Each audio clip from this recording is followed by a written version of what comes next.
Y entonces Jesús le dijo, en primer lugar, dice Jesús, quien les dio de comer a los judíos y quien es el proveedor no es Moisés. En primer lugar, el que da de comer es Dios. Mi Padre fue el que les envió el maná en el desierto. Mi Padre es el proveedor. El Padre es el proveedor de la salvación. Jesús dijo, tanto amó Dios, Jesús son palabras de Cristo, tanto amó Dios al mundo que envió a su Hijo unigénito para que todo aquel que en él crea no se pierda, mas tenga vida eterna. Entonces, ¿quién fue el que envió? ¿Quién fue el que proveyó? El Padre. El Padre nos ama y ama a toda la humanidad, porque dice que envió a Dios al mundo, es a toda la humanidad. A todos los que vemos que a veces no nos cambian, también Dios envió el Padre a Cristo para ellos. Y ese Padre que envió, dice Jesús, Dios es el que da el pan del cielo. Y el pan del cielo, dice, soy. Dios tiene un maná. Y la prueba que los judíos necesitaban era que Jesús no tenía que bajar maná del cielo, sino dijo, mi Padre es el proveedor y yo soy el maná del cielo. El que crea en mí, dice la palabra. ¿Qué es lo que dice ahí? Nunca tendrá hambre. El que dice, el que a mí viene, nunca tendrá hambre. Y el que en mí cree, no tendrá sed jamás.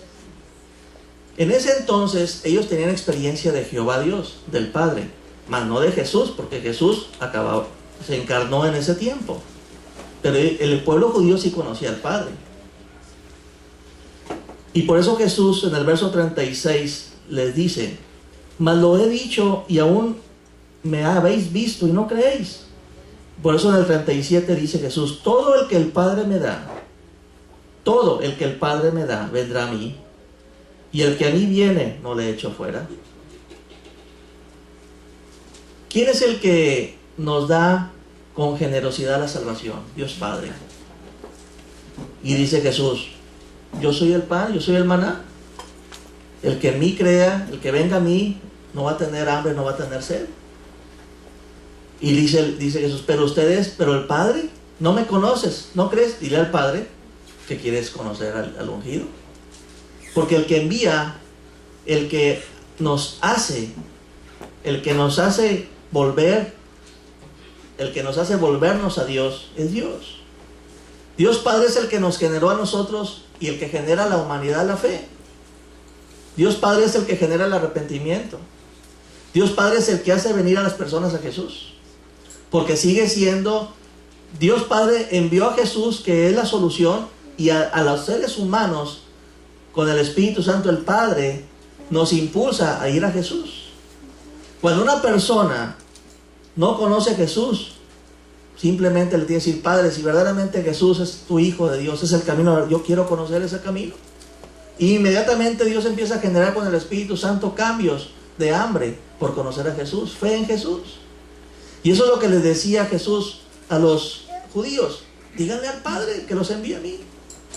Ustedes conocen al Padre, pero no conocen al que envió. Bueno, díganle al Padre, porque el Padre atrae a las personas a Jesús. Lo más triste de este caso, hermanos, es de que cuando dice Jesús, yo soy el pan de vida, y el que a mí viene nunca tendrá hambre, y el que en mí cree no tendrá sed jamás. Habemos muchos cristianos, habemos muchos en la iglesia de Cristo, que conocemos estas palabras, pero no vemos a Jesús como nuestra máxima satisfacción. No es Jesús el alimento del maná del cielo para sostenernos en esta vida. Muchos cristianos, aun y cuando decimos creemos en Jesús y somos cristianos, no nos queremos poner bajo su autoridad. Porque cuando Jesús dice que el Padre que está en el cielo va a enviar pan del cielo y que Él es el pan del cielo, ahí refleja Jesús que Él tiene la autoridad sobre ti. Cuando Jesús se convierte en tu Salvador, también se debe de convertir en tu Señor. ¿Por qué? Porque si tú aceptas a Jesús, no es un cuate más. Es el ungido de Dios y viene del cielo. Él tiene autoridad por sobre todos. Nadie ha estado en el cielo. Es el único que ha descendido del cielo. Entonces, cuando yo acepto a Jesús, lo acepto pero con reverencia, con respeto y con obediencia. Todo cristiano que acepta a Jesús y le recibe, pero que también se dispone a caminar en obediencia a Jesús y sus palabras, es una persona que no tiene sed. Es una persona que está satisfecha siempre. Siempre está lleno de Dios. ¿Por qué? Porque su actitud de docilidad, de ser dócil, humilde de corazón, hace que esa persona siempre esté bajo la autoridad de Jesucristo, bajo la guía de Jesucristo, bajo la protección de Jesucristo. Ya en Jesucristo encontró todo. Dice la palabra que en Jesucristo está la plenitud de Dios. Todo lo que Dios necesitaba para dárselo al hombre está en Jesucristo. La luz que alumbra a todo hombre estaba en Jesucristo. Dice que la palabra de Dios dice que en Jesucristo está toda la gracia y toda la verdad. Todo lo que gracia es ayuda. Todo lo que yo necesito para esta vida, para caminar en esta vida, está en Jesucristo.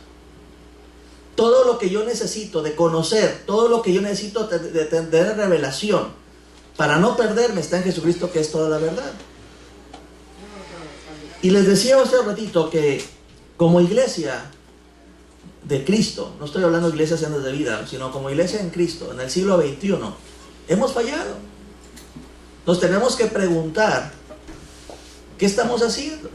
Nos tenemos que preguntar que si Jesús nos dice que Él es el camino, la verdad y la vida, que Él es la luz del mundo y que nosotros somos la luz de la tierra, somos la sal de la tierra, y si la gente no ve en nuestro comportamiento que estamos bajo la autoridad de Jesús, no ve el amor, como lo que le decía el Buda, no ve que con la religión que profesamos tener no somos amorosos, no somos generosos, no somos dadores, no se nos nota la felicidad interior, no se nos nota un cambio, pues entonces la gente sigue viviendo, mucha gente en tinieblas.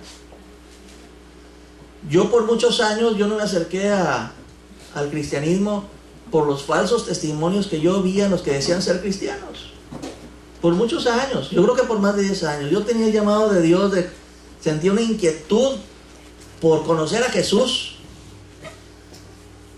Yo decía, tiene que haber algo más. Yo tenía la inquietud de conocer a Jesús desde muy chico. Pero por muchos años me detuve porque no había una luz clara en los que decían tener la luz o estar en comunión con la luz. Me tocó la mala fortuna de personas que eran muy conocedoras de la Biblia, pero en la práctica eran muy egoístas, eran muy juzgonas, eran muy criticonas, eran muy... En la práctica no había algo que yo tuviera el anhelo de tener de ellos. No había algo atractivo, no había algo que me generara un hambre. Entonces, pues nunca, yo no buscaba a Jesús ahí. Por eso digo que la culpa la tenemos la iglesia.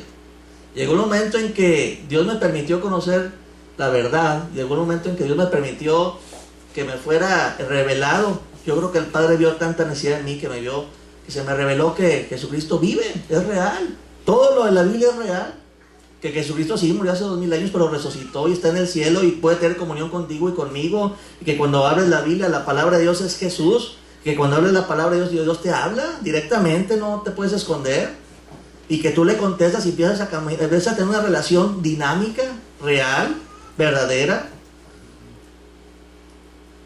Pero ahora que pasan los años, yo me pregunto, Señor, ¿pero qué es lo que yo necesito hacer? ¿O qué es lo que yo he hecho? ¿O he hecho lo suficiente como para esta verdad tan tremenda y tan maravillosa, libertadora? Que Jesús es el maná, que Jesús es el pan que nos da vida y que esa vida no se acaba, es eterna. Dice más adelante Jesús